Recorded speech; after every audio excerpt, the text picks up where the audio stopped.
जेव्हा आपण स्वामींच्या चरणावर येतो ते आपण उगाचच येत नाही, तर स्वामीच आपल्याला आपल्या पूर्वसंचिताप्रमाणे तेथे येण्यास भाग पडतात.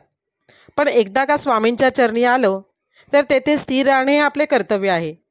त्यांच्यावरचा विश्वास अढळ ठेवला पाहिजे. आपली नित्यसेवा चुकू नये.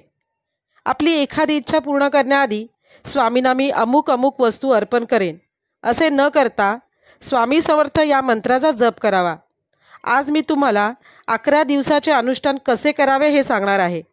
हे अनुष्ठान मी जोशी काकांकडून ऐकले होते. तेच अनुष्ठान मी तुम्हाला सांगणार आहे.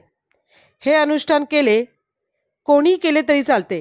फक्त अनुष्ठानाला बसण्याआधी स्वच्छ आंघोळ करून धूत वस्त्र घालावे. ज्यांना खाली बसण्यास अडचण येत असेल त्यांनी खुर्ची किंवा टेबल घेऊन बसावे. फक्त एक नियम आहे, ते म्हणजे पहिल्या दिवशी जे ठिकाण, जे आसन घ्याल व जी वेळ ठरवाल तीच वेळ, तेच आसन आणि तेच ठिकाण 11 दिवस तुम्ही पाळले पाहिजे. फक्त दुपारी 1 ते 4 या वेळात अनुष्ठान करू नये. हे अनुष्ठान करताना प्रथम संकल्प सोडावा की हे अनुष्ठान तुम्ही का करताय किंवा कशासाठी करताय हे तुम्ही मनापासून बोला. हा संकल्प तुम्ही श्री गणपती बाप्पा आणि श्री स्वामी समर्थ यांना सांगा.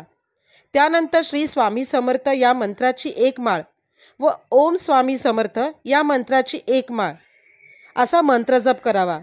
असे मंत्रजप 11 दिवस तुम्ही करावे. स्वामींना रोज घरी शिजणारा शाकाहारी स्वयंपाकाचा नैवेद्य दाखवावा आणि गणपती बाप्पाला गुळ खोबऱ्याचा नैवेद्य दाखवावा.